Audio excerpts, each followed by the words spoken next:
You walk out into the open streets and you see I I can't record like this. You walk down the street to find corpses packed layer on top of layer in your district's local plague pit. You hear, "Bring out your dead, bring out your dead." This is the early morning collection cart going through all the local streets to pick up those who have died since yesterday morning's pickup. And on this goes. You watch two parents step out of their home. They carry the bodies of their lifeless children and place them into the carts. They're piled alongside others who have also died. You cover your nose because there is an awful stench, and you know where it's coming from. It comes from your local churchyard, and it has no more room to bury the dead. You don't know what it is exactly, but you know that when someone speaks with someone sick, they later get sick as well. But both end up dying, so any form of contact with those infected is deadly. Breath spread the infection among those speaking together, and it seemed as if the victims were struck all at once by the affliction and were shattered by it. Victims violently coughed up blood, and after 3 days of incessant vomiting, for which there was no remedy, they died. And with them died not only everyone who talked with them, but also anyone who had acquired or touched or laid hands on their belongings. Your loved ones begin with strange swellings until blood and pus seeps out of them. What comes next is a fever, chills, vomiting, diarrhea, and then terrible aches and pain. They smell like death. It's as if smell emanates from their insides, as if their insides are gangrenous. And within 3 days, they are dead. You watch as husbands abandon their infected wives, parents abandon their infected children. They want to reach out to them, even share some goodbyes, even a longing hug as they lay there, just moments from slipping away from you. But you don't, because you don't want to die, and you don't want others who depend on you to all die. And so they are left to die alone. You hear a child cry, "Oh, Father, why have you abandoned me? Mother, where have you gone? Do you forget I am your child?" All the roads leading out of the city are packed with refugees, carrying all their worldly possessions, trying to escape the touch of the plague. Ships arrive at the ports from cities across the sea to deliver exotic food and goods, only to have just a few survivors. The plague is attacking by sea and land. In remote villages, there is word of feral children fending for themselves because all the adults have died. You've seen and heard all walks of life perishing from the plague. Everyone's pets, dogs, and cats, and then birds, camels, and even lions are all being infected with the bubo of bubonic plague. And to the deeply religious people of medieval times, what they were seeing was scripture coming to life. Genesis 7 says, "All flesh died that moved upon the earth." And there was just no rational explanation for why this was happening. No one has ever seen anything like this before. And if you were to survive this onslaught, you walk upon miles and miles of once inhabited land of people and animals, but it's a land now overgrown and abandoned, and you find nothing but silence. And you're only left wondering, is this the end of the world? Is this the end of the human race?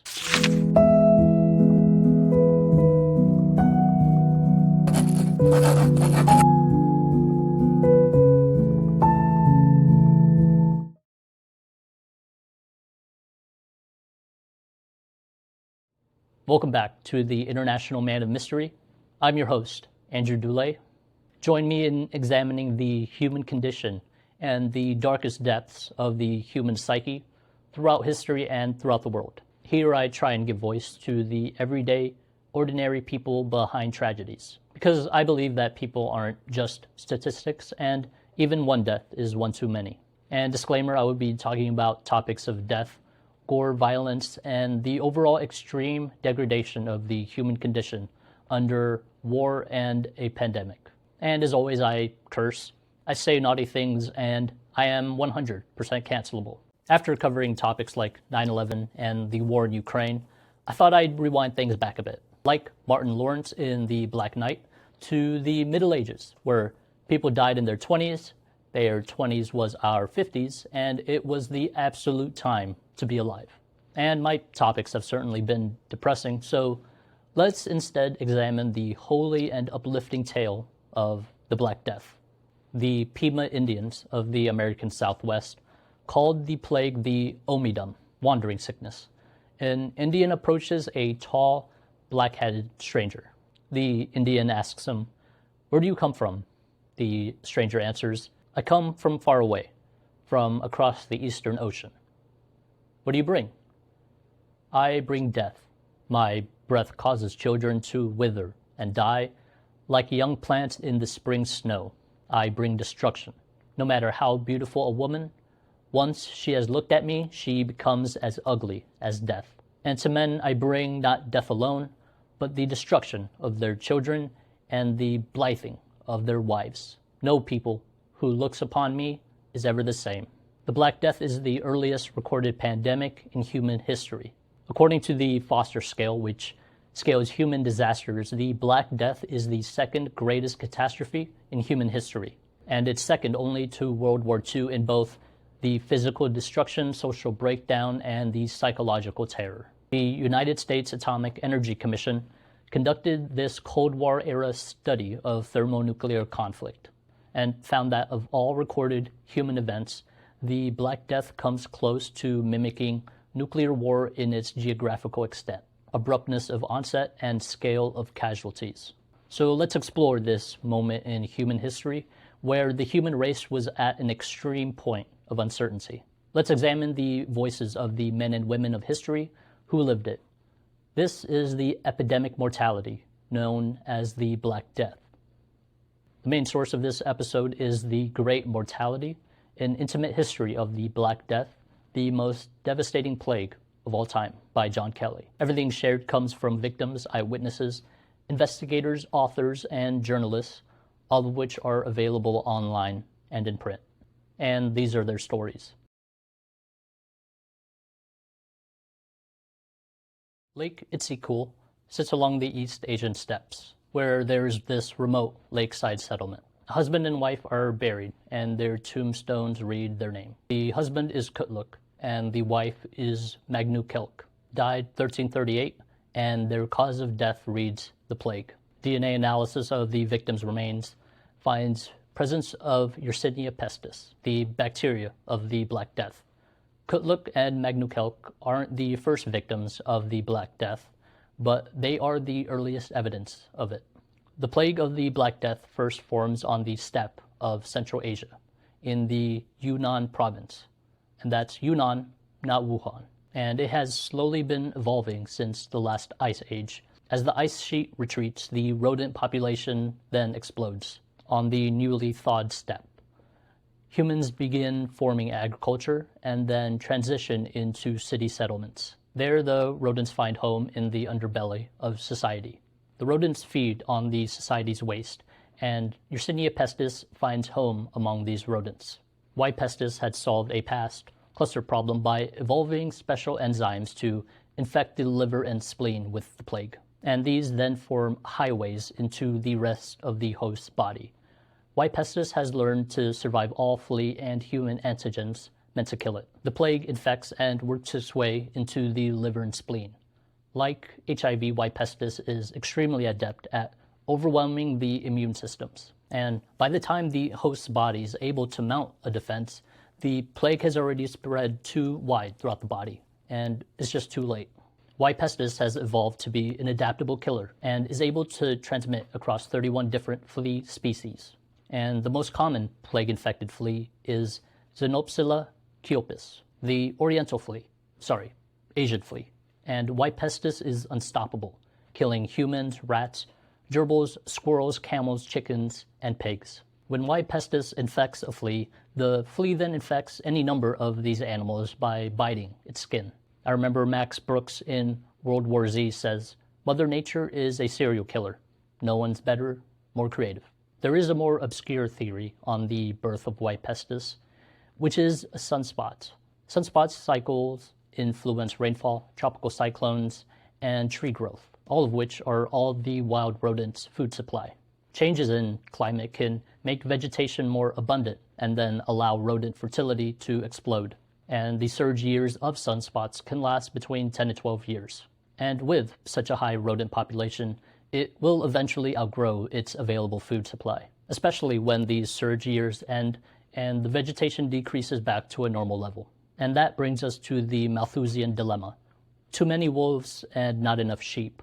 So nature needs to find a way to rebalance the scales. Mother Nature needs to kill again. And so famine or infectious diseases then break out. Adapt or die. As the high rodent population deteriorates from a decreasing food supply, this means the death of Y. pestis. This means the death of Y. pestis and all the fleas as well. Multiple different fleas have to pack together and then feed off the same host. And so rodents suddenly become their own flea towns, carrying 100 to 200 fleas. Here and there, people are getting infected by 3 different types of plague. The bubonic plague, the most common, infects you by a flea bite. Behold the swelling, the warning sign sent by the Lord. And they look like tumors, multiplying with this aggressive wildness. You touch your bubo and then suddenly you are in extreme pain, as it is very sensitive to pressure. Buboes can appear as these large deformations on your neck, forcing your head to hang off the side, a bubo on the thigh, and then you're hopping with a limp. A bubo in the armpit, and your arm is permanently raised. And within 3 to 5 days, 80% of those infected die. If you suddenly start to bleed from the nose, it is a telltale sign of inevitable death. And they are also very noisy, as if the plague has its own strange, gurgling tongue, whispering of death. Victims not only looked like they were about to die, but they also smelled like it too. A man, he visits his friend and writes, the stench of sweat, excrement, spittle, and breath was overpowering. You see people delirious and shouting madly from open windows, walking around naked, and falling on the street. Victims are found dead in a pool of their own blood, vomit, urine, and excrement. Frail or healthy, the plague infects everyone who comes into contact with it. I mean, just even touching an infected person's clothes, the bed they sleep in, or anything else they may have touched, it can infect you. And in turn, you can infect everyone else. Unlike the common diseases of medieval times, the plague produces these gangrenous inflammation of the throat and lungs, and you feel these violently intense chest pains. You have a bloody and hacking cough, uncontrollable vomiting, and this foul body odor. And now pneumonia is the coughing plague, and it spreads by air contact. This plague spreads like a cold or flu, and it favors colder temperatures. This way the frozen sputum and cough droplets are better transmitted.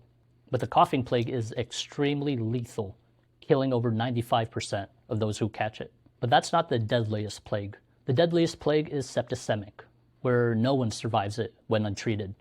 The plague infects the bloodstream, forming these high toxicity levels, and someone infected only has 14 hours to live. Septicemic plague causes these horrible disfigurations, as black as night and as hard as coal. Through conquest after conquest, the Mongols have just unified the East, and they now oversee this cross-continental trade.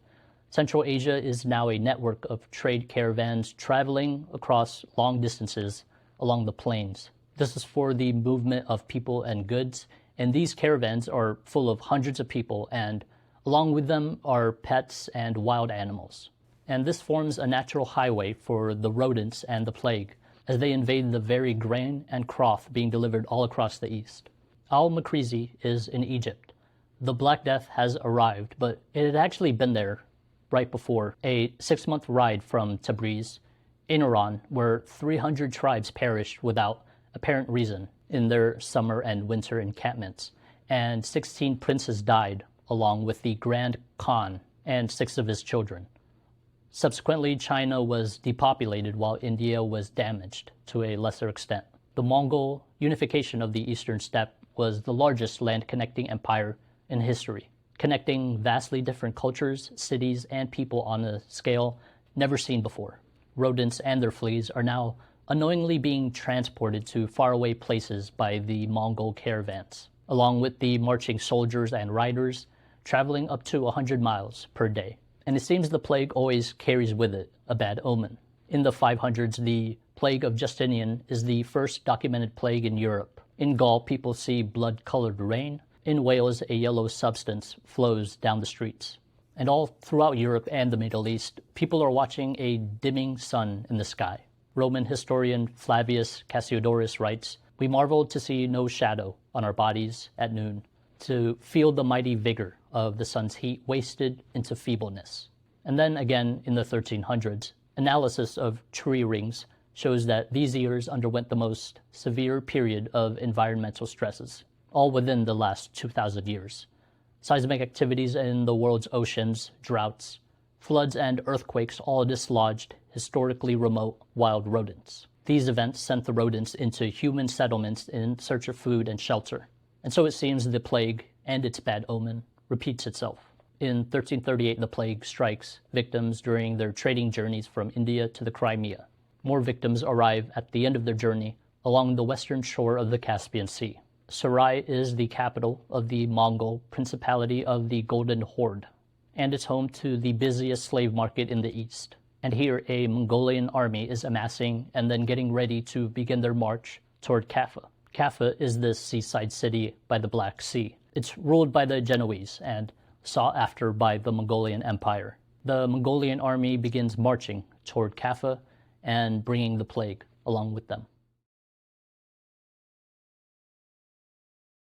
The Eurasian steppe stops short of the Black Sea. By the shore is Caffa. The Genoese rule it from a white palace above the harbor. It's the fastest growing port in the medieval world. Caffa has 80,000 people living in it. There are the Genoese, Greeks, Armenians, Jews, and Muslims. They all go about their lives packed in the busy streets, harbors, and markets. Traders are traveling from all over the world, from London to Aleppo in Syria, and all the way to today's Beijing. And what we're seeing is the beginning of globalization. Here, the world is getting smaller and smaller, and everyone is becoming interconnected.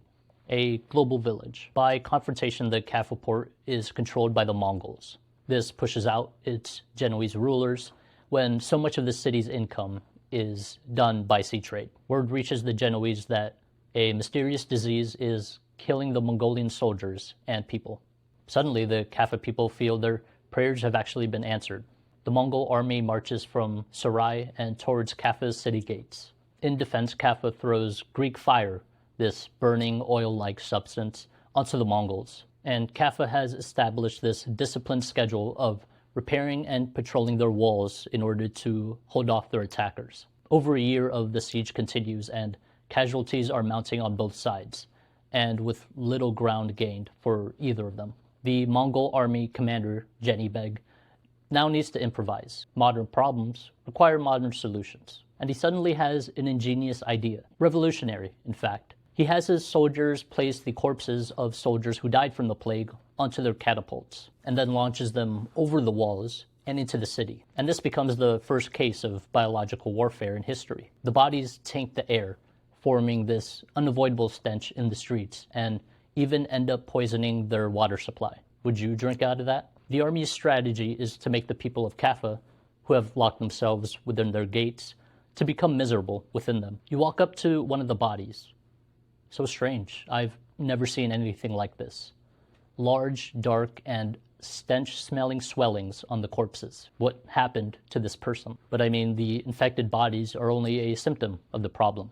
The real problem is Rattus rattus, the black rat. The black rat can jump almost 3 feet, fall 50 feet without injury, and can climb and squeeze through many different obstacles. The black rat can chew through lead pipes, unhardened concrete, and adobe bricks, allowing them to penetrate walls, homes, and buildings. When the rat establishes its nest, it creates multiple escape routes and often only travels at night, allowing them to remain undetected within the burrows of human settlements. Black rats feed on human waste, so the filthier a human settlement is, the larger the rat population grows. And people living in the countryside with farm animals are at a multiplied risk of exposure to rats and fleas. The siege of Caffa continues as the Mongols attack the country farmers outside the city. They leave animals to decompose in the sun and then are later picked apart by the rats. Local children even yank the bones from decaying oxen and cows and then carve them into dice. 90% of people actually live in the countryside outside of city walls, and this makes the countryside actually the most dangerous place to be. Ordinary peasant homes are made of these thin walls, which means rats can easily make home in yours. And this creates a very high rat to person ratio. Good luck sleeping tonight. And like the old lady in Ratatouille, a single peasant family in the countryside would be living with an entire rodent colony. More and more people are dying in the countryside, leaving crops to wither and die. And farm animals are dying in mass as well. And as the plague grows, so does famine. In the cities, after quote-unquote surgeries, doctors would just dump their patients' blood out onto the streets. The local butchers slaughter out in the open and hangs it up for all passerby to see. Rivers of blood flow from the butcher's district and then seep into the local gardens and parks. On the streets themselves, you see torn apart hearts, livers, and intestines rotting against the dirt and stone underneath the sun. And all of this food source attracts the rats and the fleas they carry. This world is rat utopia. But no one at the time knows that the rats are carriers of the plague.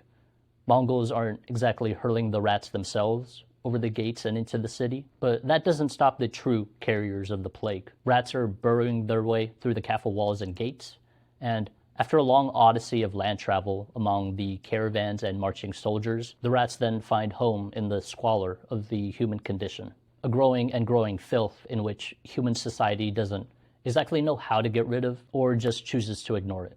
And so the rats go on a feeding and populating frenzy. Plague is a disease of rodents, and people are simply collateral damage. Within the Caffa city walls, it only starts with a few individuals, and you're seeing the same symptoms. Nausea, then vomiting, then buboes that get larger and larger. And within 3 to 5 days, you find them dead, and then again and again. More and more people are falling ill, but it isn't only affecting the sick, or only women, or only old people, or just poor people. It's affecting everyone. People from all walks of life are falling ill and dying. There are friends of yours who are perfectly healthy, they eat right, exercise, and get a lot of sleep.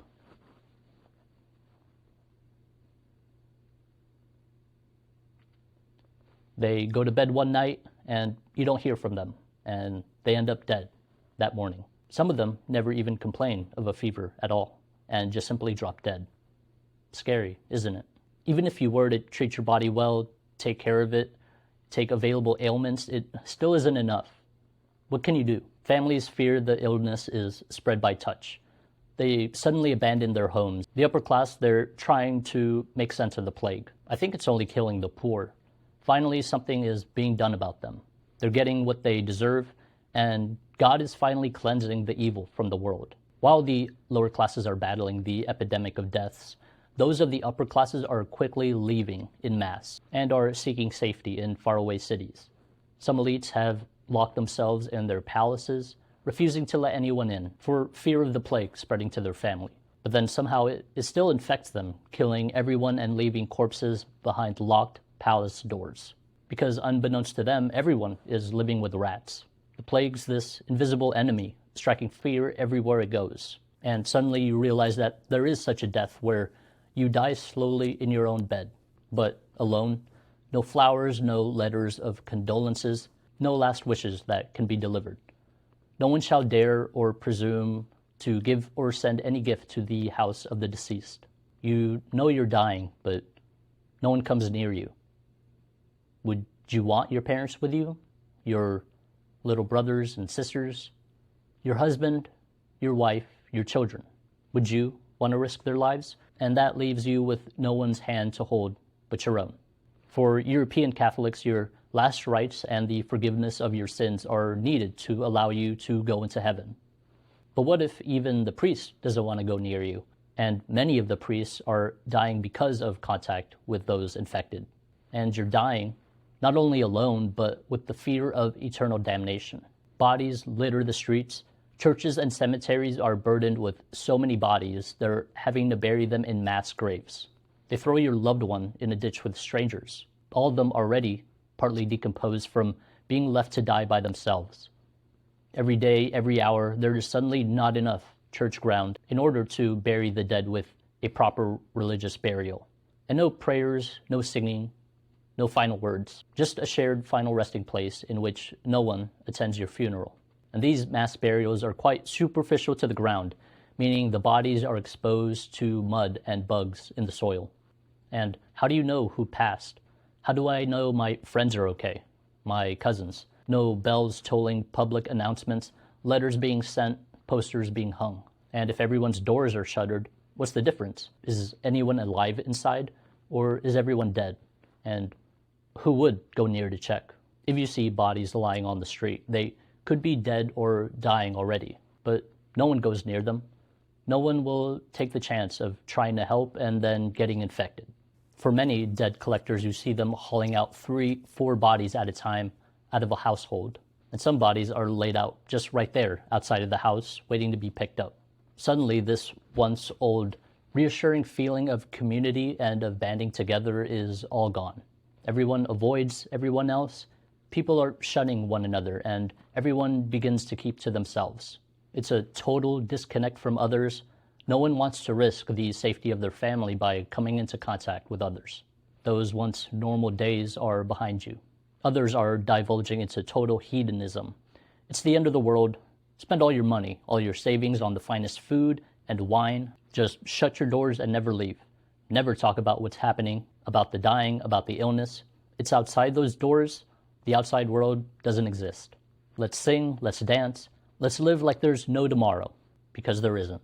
Others simply abandon their homes, walk right out into the countryside, devoting the rest of their life to prayer and repentance so that God will save them from the plague. But for some of those dying, they believe that they had something to do to deserve the plague. Then you think back on the awful thing you've never forgiven yourself for. Is that why God is punishing me, sending such an inhumane and grotesque disease? Does God think I deserve this? Relatives never or hardly ever visited each other. What is even worse and nearly incredible is that fathers and mothers refused to see and tend to their children, as if they had not been theirs. And when family members abandon one another, it actually guarantees their death, because it leaves those ill without water, food, and ailments. And when you can't give your loved ones a burial, this robs you of closure. Who will go near that body, even touch it? You'll probably leave it to rot where they died. It's a dehumanizing experience for those infected. The social contract is deteriorating all around you. The obligation between family members to care for loved ones, priests to perform last rites, and doctors to treat their patients. Everyone is abandoning their social responsibilities, and it's a complete breakdown of human society. The lines between living and dying are blurring, because even to live is to suffer. You're abandoning loved ones. You're being abandoned by loved ones. This leads to the inhumanity for all those involved in society. Dead bodies fill every corner you go. The men, women, and children of Caffa are left vulnerable and helpless to an unseen enemy where no one has an answer for. Not the doctors, not the priests, not the government.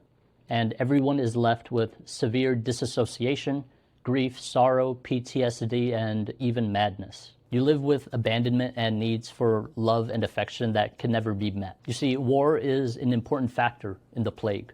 War leaves dead bodies, dead, filthy, medieval bodies. And war even creates stress for the involved population.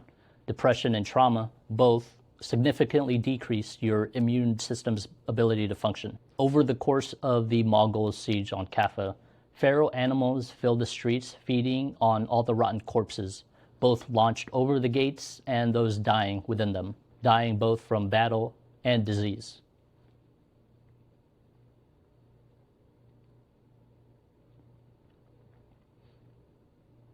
Drunken soldiers are looting property and raping civilians. You see old women dragging corpses through burning rubble and endless burning buildings all around you. Within all these ruins, rodents are feeding on stacked piles of bodies left in the public squares.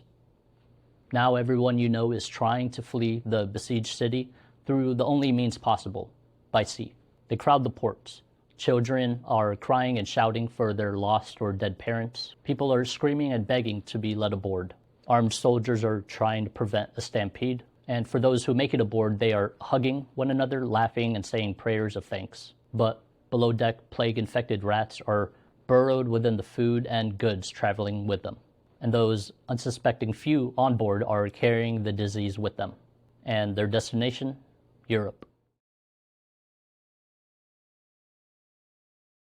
Medieval Italy has many trading colonies far and wide, all the way to Peking in today's Beijing, a journey that takes 2 years. On this journey, you make stops all along the colony's ports.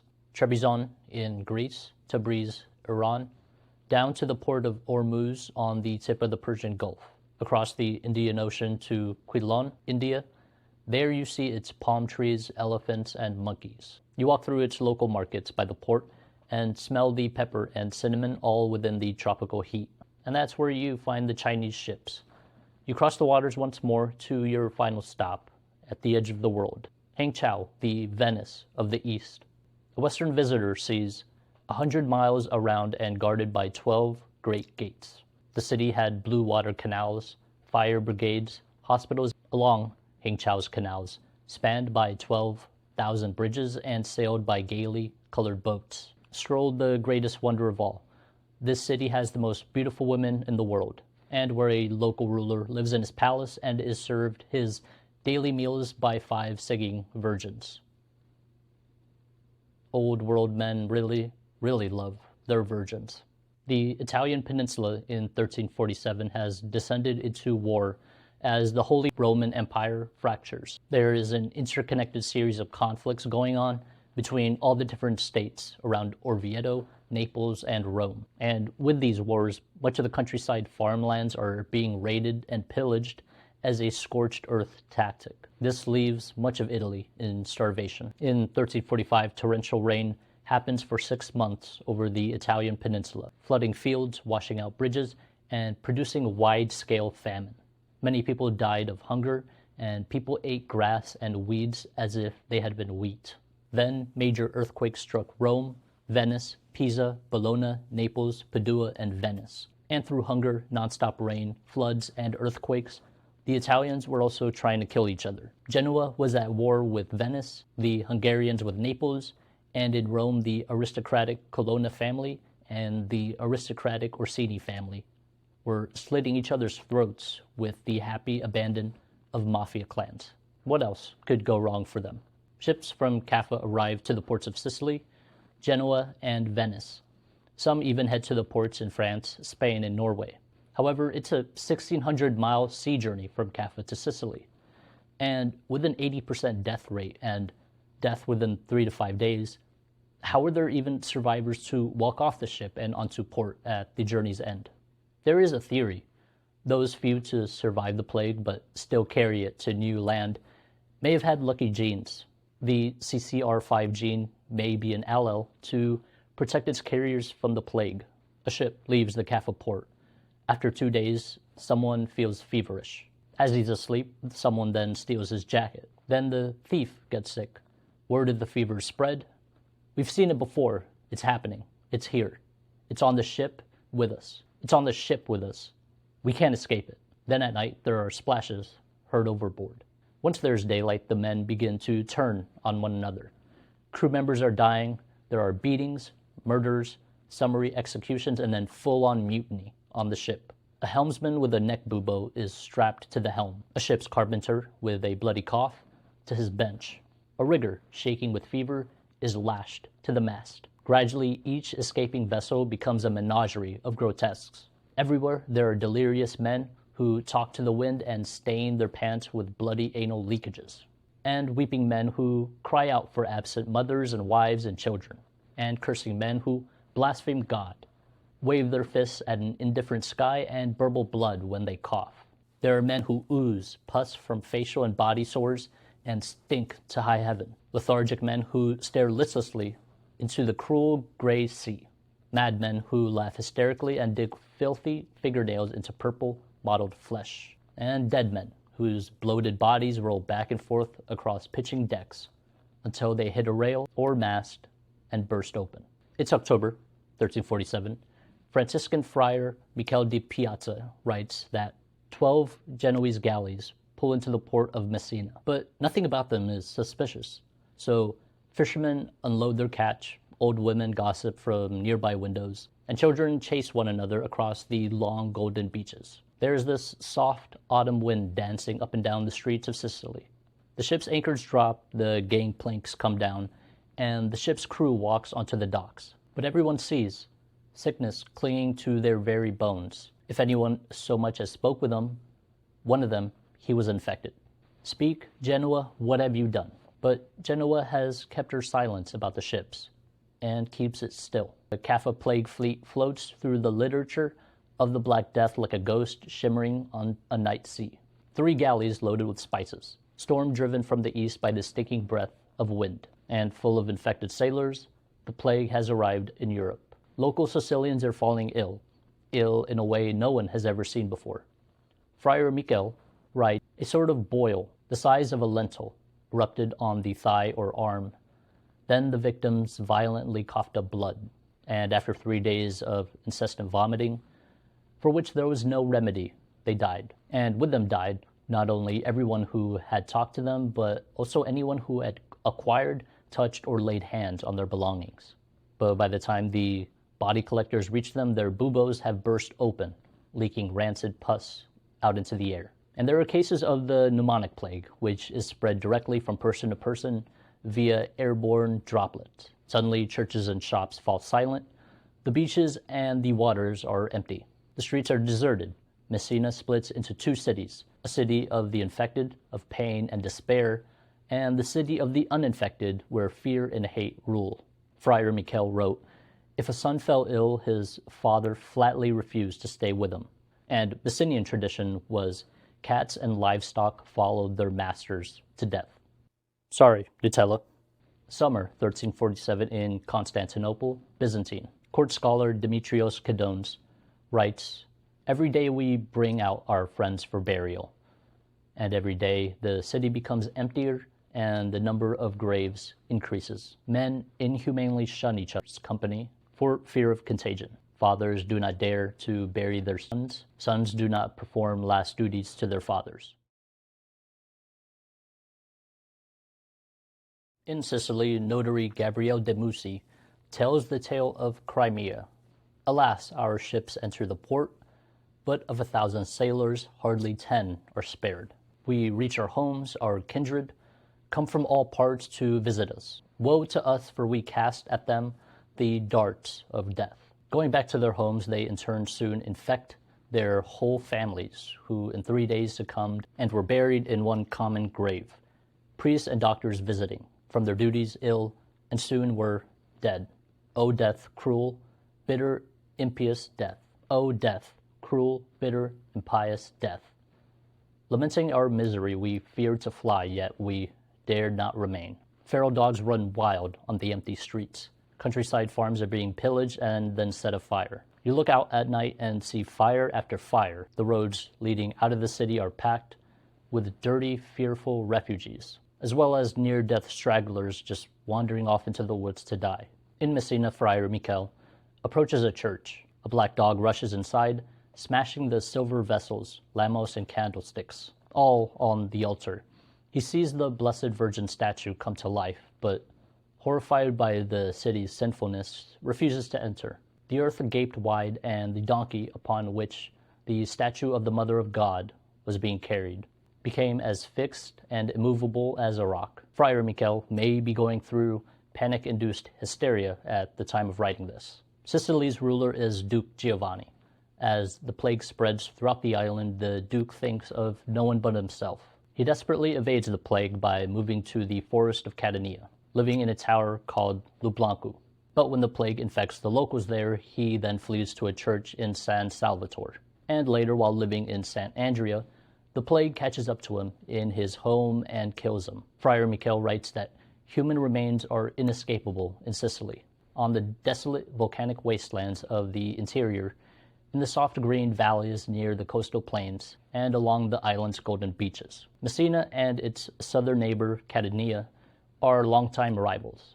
Messinese refugees flee to the city gates of Catania and are rejected. The Messinese ask the Catania Patriarch, Gerard Ortho, for their St. Agatha relics, so that they can place them in Messina in the hopes that it would wipe the plague from their city. And Gerard, he's facing public pressure to ban the Messinese refugees from the city, and his people would rather see him dead before letting their St. Agatha relics go to the Messinese people. So Gerard strikes a compromise by bringing holy water in which the relics had been dipped in, and then sprinkling it over Messina himself. In the back of his mind, he hopes that by curing Messina of the plague, it will in turn prevent it from spreading to Catania as well. But this is to no avail. Catania is struck with the plague, and Ortho ends up dying from it when he's infected.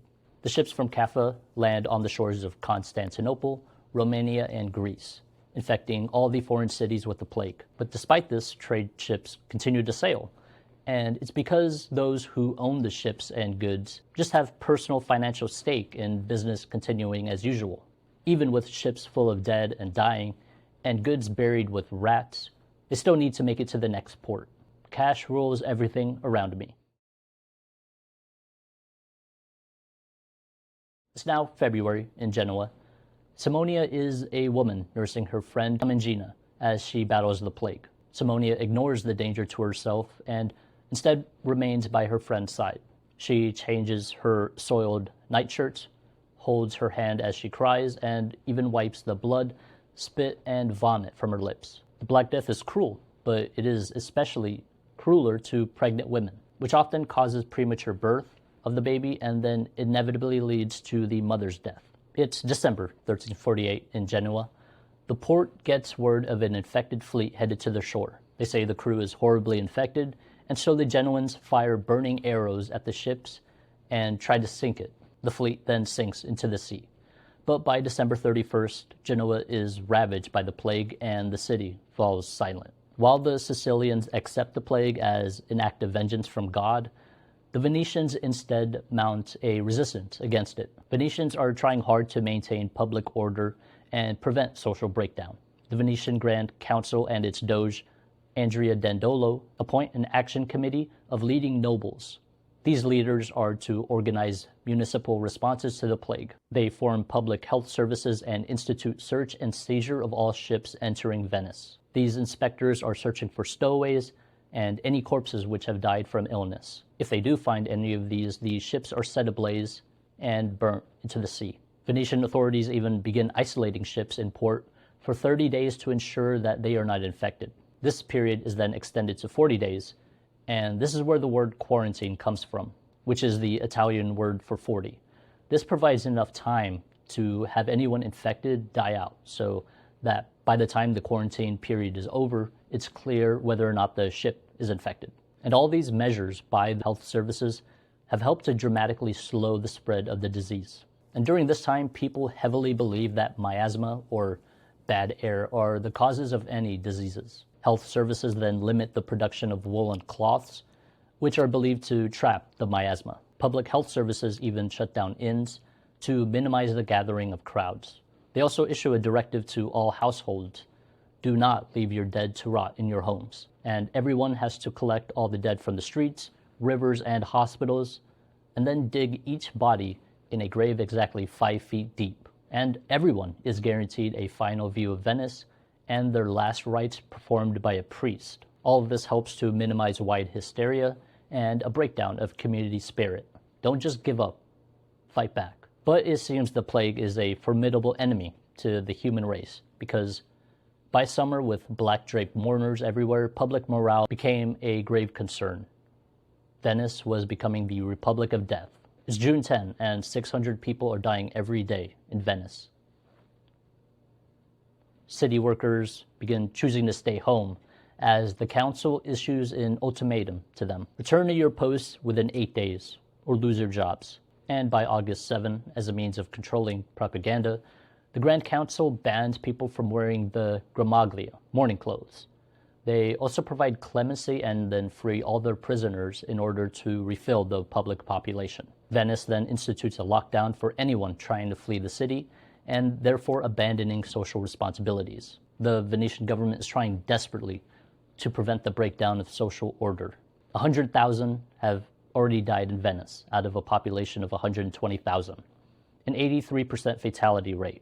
Dr. Francesco of Rome states, I would rather die here than live anywhere else. The U.S. Atomic Energy Commission, while studying the Venetian response to the Black Death, stated that in the worst years of the mortality, Europeans witnessed horrors comparable to Hiroshima and Nagasaki. But even when death was everywhere and only a fool would dare to hope the thin fabric of civilization held, sometimes by the skin of its teeth, but it held. Enough notaries, municipal and church authorities, physicians and merchants stepped forward to keep governments and courts and churches and financial houses running, albeit at a much reduced level, about human resiliency. Even in the most extreme and horrific of circumstances, people carry on. Cities all across the Italian peninsula begin hiring doctors specifically meant to treat plague victims. They are to treat every one of its citizens, regardless of income or social class. Plague doctors are not to ask for any fee before treating their patients, because the city has already paid them on behalf of its own citizens. In fact, a community doctor hired by the city to care for the poor was in Italian practice since the 1100s. And so plague doctors are actually just a special extension of that. The doctors negotiate contracts regarding pay, housing, citizenship, service period, and expected scope of practice. The doctors are required to quarantine after seeing a plague patient and then living in isolation. Doctors have to treat plague patients and no other patients as to prevent spreading the disease to those who don't even have it. In Orvieto, Matteo Angelo is hired as the city's plague doctor at 4 times the normal rate, from 50 florins to 200 florins a year, if he lasts that long, of course. Pope Clement VI hires several extra plague doctors to tend to the sick in Avignon. And of the 18 plague doctors in Venice, only 1 is left by 1348. 5 of the doctors have died of the plague, and 12 of them abandoned their city, never to be heard from again. If you see a plague doctor walking down the street, for some it's a bad omen. I mean, death surrounds them. Your child is sick. Finally, the local plague doctor comes to your home after you and your family have been waiting for some time. But before even going to see your child, the doctor stops and says, "Pay me everything you have now, or I'm walking away." What do? Your child is your life. You give this doctor everything in order to save your child. But your child ends up passing anyway. That's because that doctor doesn't have a cure.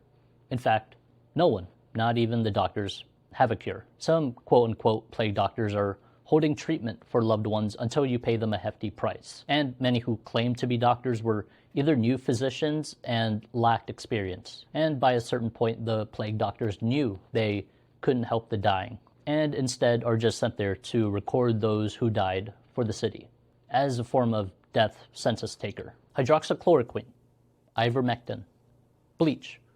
No doctor's advice, medicine, nor ailments can cure the plague. But that doesn't stop the goodness of some people. Many set themselves up as quote-unquote doctors and healers, claiming to cure the alien disease. I can cure your loved ones if your local physicians cannot, but for a fee. But for the plague doctors who do try and heal their patients, they try bloodletting. They put frogs or leeches right on the buboes to suck out the pus. They also cut the boils to release the pus. However, these just do more harm than good, and are just dangerous and unsanitary procedures. Other healers would burn aromatic herbs and then bathe the patient in rosewater or vinegar.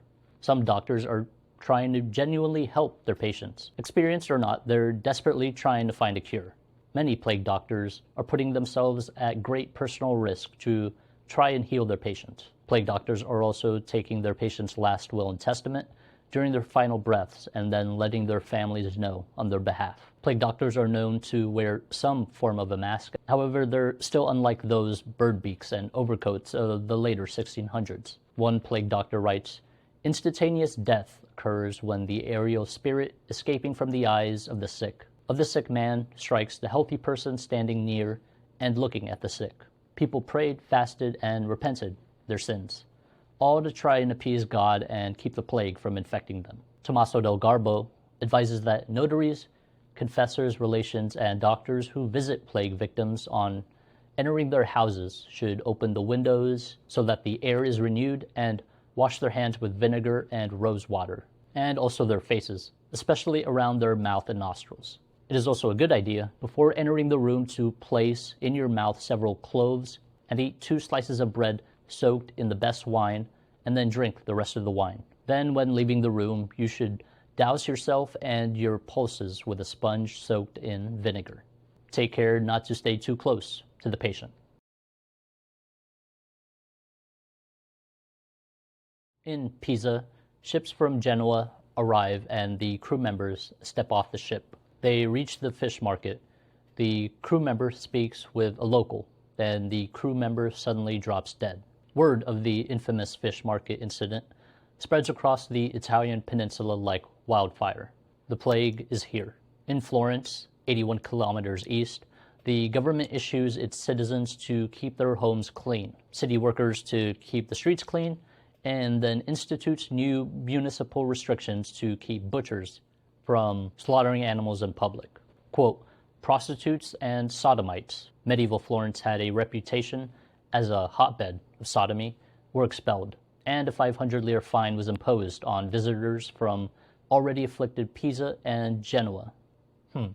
Interesting. By April, the Florence Health Commission is having armed soldiers forcibly remove infected persons from which might arise a corruption or infection of the air. They also issue that bodies shall not be removed from the place of death until they have been enclosed in a wooden box and the lid of the planks nailed down, and that each grave shall be dug 2.5 arms length deep, that any person attending a funeral shall not accompany the corpse or kinsman further than the door of that church, and that no one shall dare or presume to wear new clothes during the mourning period. Orvieto suspends municipal deliberations. 6 of their 7 town councilors die from the plague, and the 7th has survived it and is recovering from it. Among the hills of Umbria, Gentile de Foligno is a renowned and gifted physician. He lives among simple country, passionate about treating his local patients. He suddenly dies from contact with the plague. In Florence, Giovanni Boccaccio is watching as Florence descends into a vast open-air death pit. Many drop dead in the open streets by day and night, whilst a great many others, though dying in their own houses, drew their neighbors' attention to the fact more of the smell of their rotting corpses than by any other means.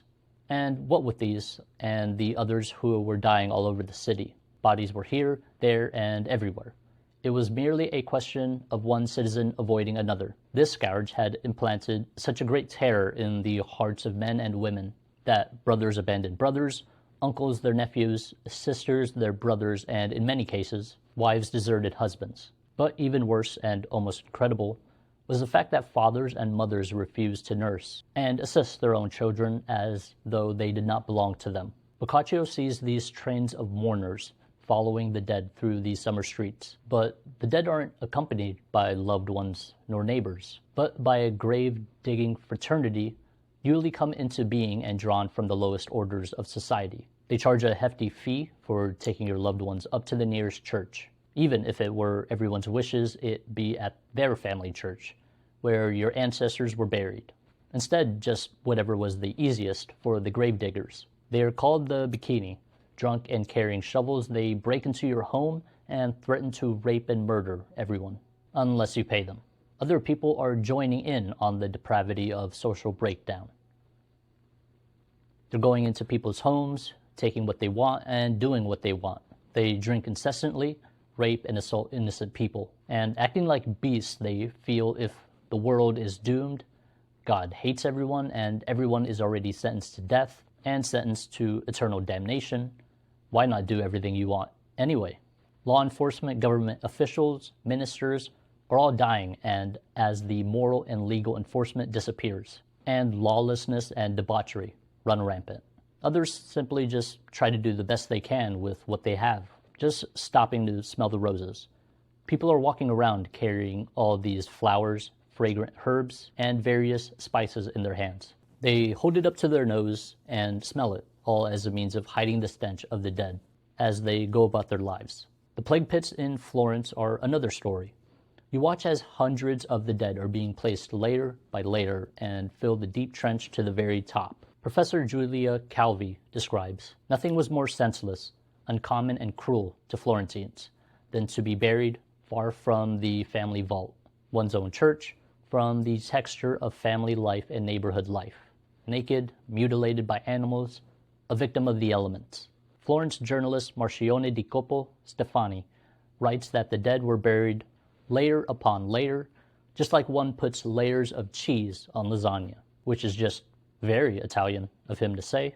However, for the city of Tournai, the government is making sure to bury every plague victim into these wooden coffins. This prevents animals from digging them up and further rotting and stench. Also, as well as helping to maintain social order by providing loved ones with closure and a peace of mind in a proper religious burial. By this point, the Florence government has ordered all church bells to stop ringing for the dead, because it is just so constant to the local people. A constant reminder that death is everywhere and is coming for them sooner or later. And it's hard to go about your day or be optimistic about life this way. Human nature, in return, takes over. Servants begin charging from 1 florin to 3 florins a day for their services, and the cost of everything is just rising. Stefani writes, the things that the sick ate, sweetmeats and sugar, seemed priceless. Sugar cost from 3 to 8 florins a pound. Capons and other poultry were very expensive, and eggs cost between 12 and 24 pence each. Finding wax was miraculous. A pound of wax would have gone up more than a florin if there had not been a stop by the municipal government, to the vain ostentation that the Florentines always make over funerals. The mortality-enriched apothecaries, doctors' poultry, vendors' beccamorti, literally just vultures and another name for the bikini, and greengrocers. Governments have instituted laws to try and prevent price gouging. And they're also preventing traders from exporting local food, so that they can minimize starvation and instead store them. However, this only creates a black market for food and necessary goods that people need, and which others can exploit that need with high prices. Florentine victims of the plague seem to have it worse somehow, in that instead of the characteristic single bubo that one would get from their infection, the people in Florence are somehow developing 2 bubos, doubling their disabilities. As the plague takes hold of cities, the street sweepers are dying, leaving the city streets to be filthier and filthier. And this ends up attracting more rats from the countryside and inside the city walls. And the number of those starving grow more and more as the farmers in the countryside are all dying across the Italian peninsula. It's spring, 1348 in Siena. Agnoli di Tura witnesses some of the dead were so ill covered that the dogs dragged them forth and devoured many bodies throughout the city. Agnolo hears of the first plague pit his municipality has established for all the dead, and on his way he sees hungry dogs snarling at one another, pawing into the dirt trying to dig for the bodies. He sees burly gravediggers, grieving mothers and fathers, piles of greasy white corpses just laying in the shallow plague pits. After some time, Agnolo revisits this particular mass gravesite and finds a single tombstone, which reads, "During the great mortality, many people of Siena were buried here." Agnolo places a bouquet of flowers under the gravestone and says a prayer. Agnolo says it seemed that almost everyone became stupefied, seeing the pain, and it is impossible for the human tongue to recount this awful truth. Indeed, one who did not see such horribleness can be called blessed. The victims died almost immediately. They would swell beneath the armpits and in the groin and fall over while talking. Father abandoned child, wife, husband, one brother, another. For this illness seemed to strike through breath and sight. And so they died. None could be found to bury the dead for money or friendship. Members of a household brought their dead to a ditch as best they could, without priest, without divine offices.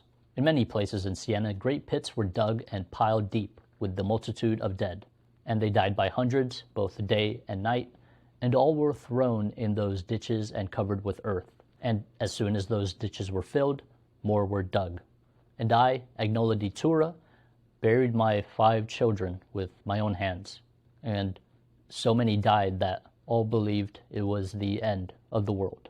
By 1347, Rome had shrunken into a squalid ruin. Empty fountains, frameless buildings, steps leading nowhere. The marble which made up ancient Rome has deteriorated into the shells of its former self. Its population is now only 35,000, and the large and wealthy aristocratic families of Colonna and Orsini are at war against each other over the streets of Rome. Priests are notoriously sinful, and many sins in the city are just going unpunished. Aristocrat Cola di Rienzo leads an army through the gates of Rome, riding on horseback in knight's armor, flying the red banner of freedom and the white banner of justice. He then ascends to self-appointed rule by coup. Francis Petrarch sees Cola pledged himself ready to die for Rome, swore to restore the city to its former glory, and promised to devote himself to the cause of equal justice for all. I think of you day and night, and, O Tribune, if you must die in battle, do so courageously, for you will assuredly be wrapped in heaven. After Cola's coup, this tremendous earthquake then rocks Rome. From Orvieto, the plague reaches Rome's gates, and a year since Cola's coup, there is a scent of burning flesh from the Colosseum. They are cremating piles of the plague dead, and piles of corpses form this endless wall along the Tiber River. Italian writer Giovanni Boccaccio lives in Florence. His stepmother, mother, and father have all just died from the plague, and in trying to find solace, he begins writing the Decameron. It's a story of Florence citizens who moved to a villa to escape the plague. His experiences and trauma are reflected in his writings. Let me say then that 1348 years had already passed after the fruitful incarnation of the Son of God, when into the distinguished city of Florence there came a deadly pestilence, either because of the influence of heavenly bodies or because of God's just wrath as a punishment to mortals for our wicked deeds. The pestilence, originating some years earlier in the East, killed an infinite number of people as it spread relentlessly from one place to another until it finally had stretched its miserable length all over the West. And against this pestilence, no human wisdom or foresight was of any avail. Quantities of filth were removed from the city officials. Charged with the task, the entry of any sick person into the city was prohibited, and many directives were issued concerning the maintenance of good health. Nor were the humble supplications rendered, not once but many times, by the pious to God through public processions or by other means in any way efficacious. Boccaccio calls the physical symptoms of the bubonic plague as plague boils and describes the psychological impact of the plague on its survivors. The bodies of the dead were extracted from their houses and left lying outside the front doors. Funeral biers would be sent for, and it was by no means rare for one of these biers to be seen with 2 or 3 bodies at a time. When a loved one is buried in a plague pit, there are no individual grave markers, so you don't know in exactly what pit your loved one is buried in. The body collectors know the risks, but someone has to do it. If not for the sake of the individuals, for the sake of everyone else, as the plague bodies stacking up on the streets just means more risk of infection for everyone else. Boccaccio wrote in his story, "How many valiant men, how many fair ladies, breakfast with their kinfolk, and the same night supped with their ancestors in the next world. The condition of the people was pitiable to behold. They sickened by the thousands daily and died unattended and without help. Many died in the open street, others dying in their houses, made it known by the stench of the rotting bodies. Consecrated churchyards did not suffice for the burial of the vast multitude of bodies, which were heaped by the hundreds in vast trenches, like goods in a ship's hold and covered with a little earth. In Milan, people are having a different fate. Their government directs that all infected houses be shut, with both dead and living inside. And because of this brutal policy, Milan actually has the lowest infection and death rate of all major cities in Europe. So I guess that beginning of The Walking Dead, maybe not so bad. It's July 1348 in Damascus. The communities among the Muslim, Christian, and Jewish citizens have agreed to amass their resources and align their responses to the plague. This is to effectively slow the disease among their communities. Perhaps one of the few times there was ever peace in the Middle East. And all it took was an end-of-the-world, apocalyptic, epidemic plague. Perhaps we can return to such a state one day. In August, the pestilence reaches Perugia. Gentile de Foligno is one of Italy's most celebrated physicians. He has devoted his whole life to helping the poor in Perugia. As the wealthy elites are fleeing, Dr. de Foligno instead chooses to remain at his post. He visits the poor and suffering districts to try and ease the suffering of underprivileged families, up until the plague claims him as well. Because of war, starvation, compromised immune systems, and degraded living conditions, other diseases begin to spread like wildfire as well. All alongside the plague, smallpox, influenza, dysentery, typhus, and perhaps anthrax are all thriving in the destitute lands of Europe, being swallowed whole by the Black Death. Boccaccio writes, "How many grand palaces, how many stately homes, how many splendid resources, once full of retainers, of lords, of ladies, were now left desolate of all, even to the meanest servant. How many families of historic fame, of vast ancestral domains, and wealth proverbial found now no scion to continue the succession. How many brave men, how many fair ladies, how many gallant youths whom any physician, were he Galen, Hippocrates, Aesculapius, himself would have pronounced in the soundest of health. Broke fast with their kinsfolk, comrades, and friends in the morning, and when evening came, supped with the forefathers in the other world." Poet Francesco Petrarch writes, "Where are our dear friends now? Where are the beloved faces?